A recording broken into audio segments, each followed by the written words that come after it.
Nuevo Madrid, Missouri, y se encuentra a orillas del río Mississippi en el extremo norte de una curva de herradura, en la región del Butío de Missouri. Fue uno de los primeros asentamientos angloamericanos al oeste del Mississippi. La historia de Nuevo Madrid se remonta a 1783, cuando dos hermanos franco-canadienses, François y Joseph Lesieur, fueron comisionados por el comerciante de San Luis, Gabriel Cerré, para establecer un puesto comercial en un lugar llamado Los Alegres, o Cala de la Grasa, indicando su uso por los navegantes franceses y españoles como lugar de almacenamiento de carne de oso. El asentamiento real fue iniciado por los hermanos en 1786, y 3 años después el pequeño puesto comercial francés fue elegido por el coronel George Morgan como la metrópolis de sus sueños. Este destacado exoficial del ejército continental, graduado de Princeton, de ascendencia galesa, también conocido como especulador de tierras, agricultor científico y agente indio en el país de Illinois, fue el verdadero pionero del asentamiento angloamericano en el sureste de Missouri. Su viaje a Nuevo Madrid fue 10 años antes de que Daniel Boone fuera de Kentucky a Missouri. Morgan había adquirido de los indios una gran extensión de tierra, suficiente para enriquecerlo, pero la política del gobierno de los Estados Unidos era nunca reconocer la validez de una transferencia india. En opinión del gobierno, los indígenas no tenían poder ni autoridad para enajenar tierras.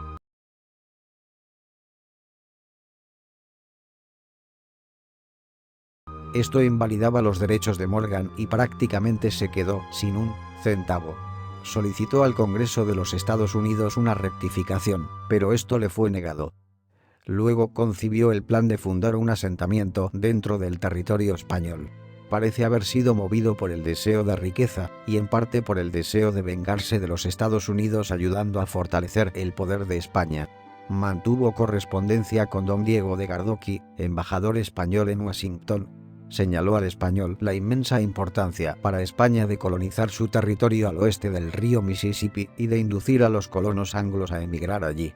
Su familiaridad con el viejo oeste y su capacidad cautivaron a Gardoqui, quien, ansioso por frenar la expansión de Estados Unidos, entró en su plan.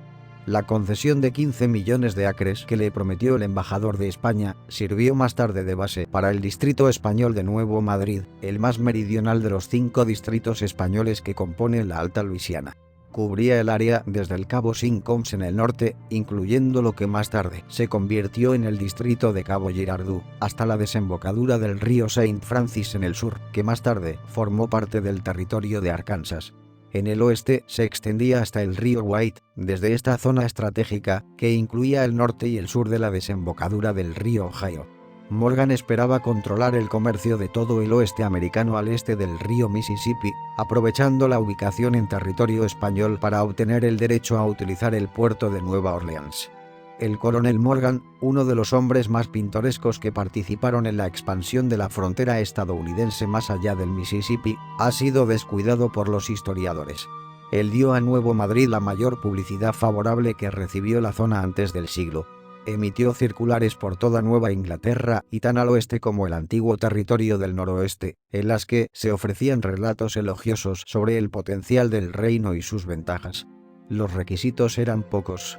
Para recibir una concesión de 320 acres, solo había que construir una casa y asentarse en la tierra antes de mayo de 1790, prestar un juramento de lealtad al rey de España y pagar a Morgan $48 españoles. Entonces tendría el privilegio de residir en una ciudad idealmente planeada.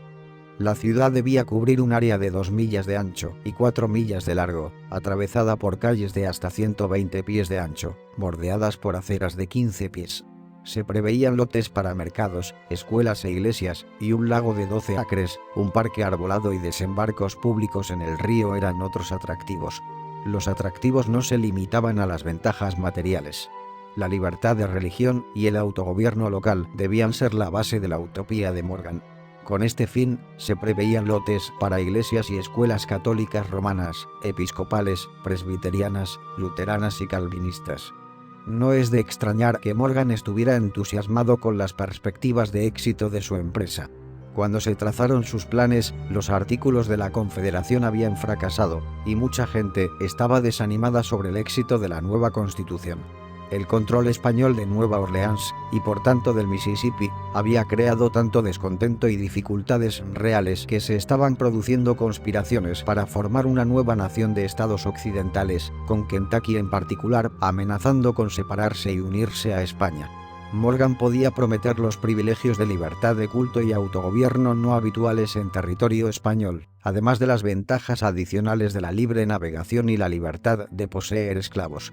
Este último aliciente era especialmente atractivo, ¡hijo de puta! ¡Gentes malas! Ya que la ordenanza de 1787 había prohibido la esclavitud en el territorio del noroeste. La belleza del lugar en sí debió de contribuir a las expectativas de Morgan. Nuevo Madrid estaba situado en una cresta inusualmente fértil que se extendía desde el pie de las colinas del condado de Scott hacia el sur hasta el río St. Francis.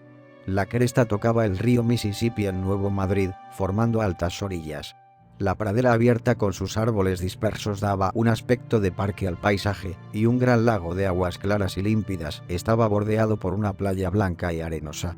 El suelo fructífero, la hierba exuberante, la abundancia de caza y aves de corral, y los placeres de un clima variado se combinaban para hacer lo que Morgan consideraba un lugar ideal.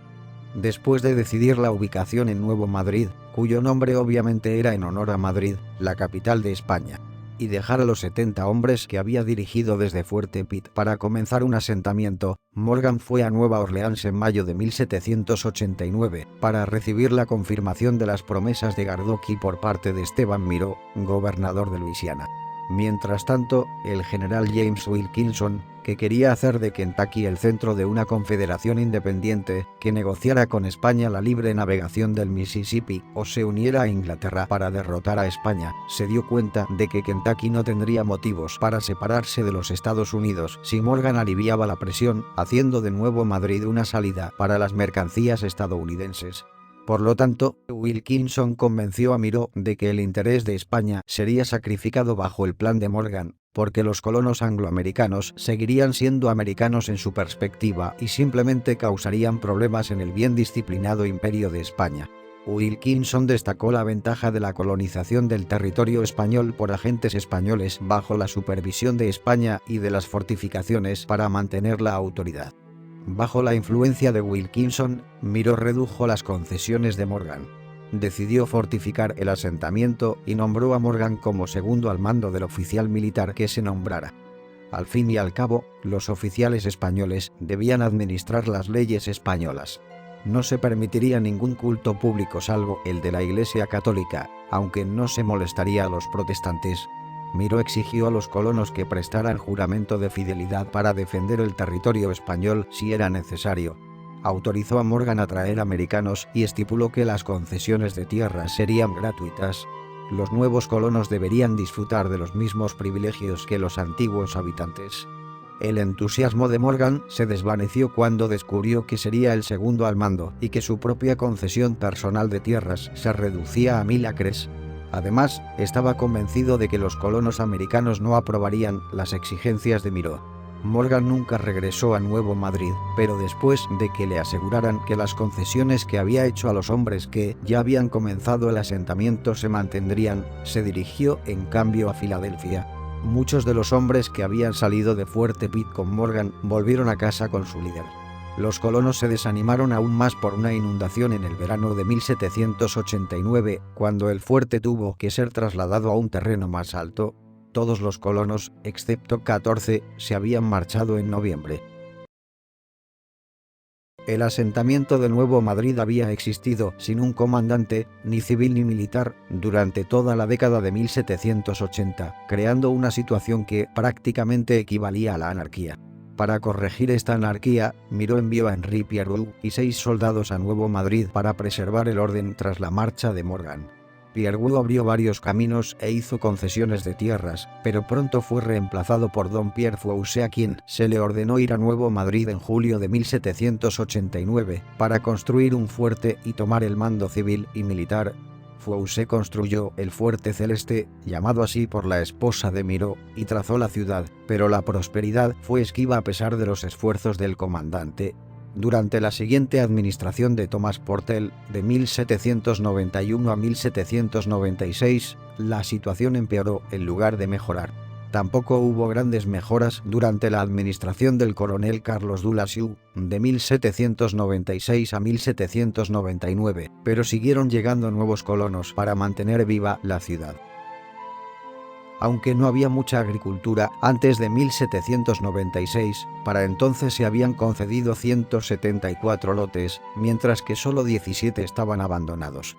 En mayo de 1799 se habían prestado juramentos a 601 nuevos colonos en Nuevo Madrid, pero el primer censo estadístico de ese año mostró que la población era de solo 282 personas. La población de todo el distrito de Nuevo Madrid era de 831 personas. En 1799, los indios se habían adentrado en el interior, cortando el comercio y haciendo necesario que unos pocos cazadores residentes aprovisionaran el pueblo. La situación era tan crítica que en la década de 1790 se utilizó el racionamiento, emitiéndose cupones para artículos como pan, tabaco, azúcar y ron.